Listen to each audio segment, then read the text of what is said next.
Hey, and welcome to a new edition of Block Spike. Today I'm playing in a block premiere event with my red-green deck.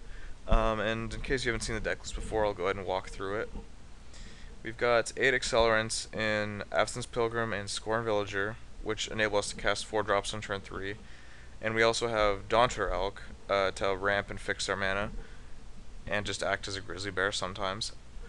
And I was playing Daybreak Ranger in this slot, but I decided I wanted even more consistency, because basically you can't really get enough of that in this format. So switch that to Elk instead. Past that, we've got 8 burn spells, which help us win the game from pretty high life totals, like 10 to 12. You could even just burn them out.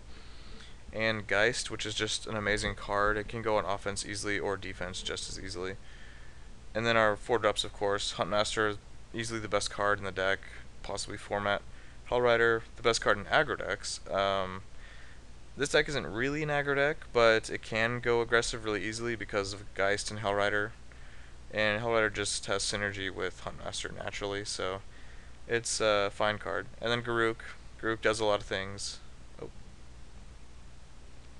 Garruk makes an army, kills a creature. It's really unlikely that Garruk is going to be bad in any matchup. Obviously, it's best though when you can cast it when you're either in good board position or just on turn 3. So that's the spells, and then for the lands we have an imperfect mana base, but we try and make it work. There's 11 forests, 7 mountains, 1 grotto, 4 wilds, 2 wolf run.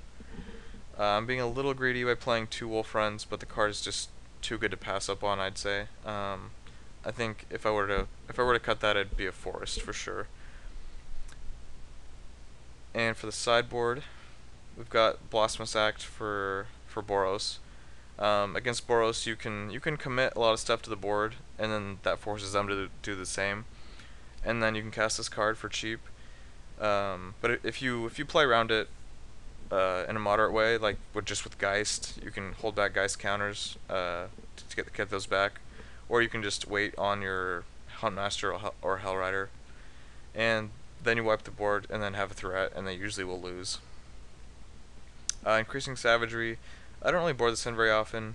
It's mostly for mirror matches, which I just don't see a lot of. Naturalize is for Invisible Stalker deck. Guile is for removal. Trader's Blood is for decks with things like Ghoul Tree or Reanimator if you happen to run into that. And Vorpede is kind of increasing Savagery and Ranger's Guile wrapped up into one. It's a fatty and it doesn't die easily, so really good in the mirror match, really good against removal. Not so much Sever, but that's why you have Ranger's Guile. Alright, let's go ahead and get started.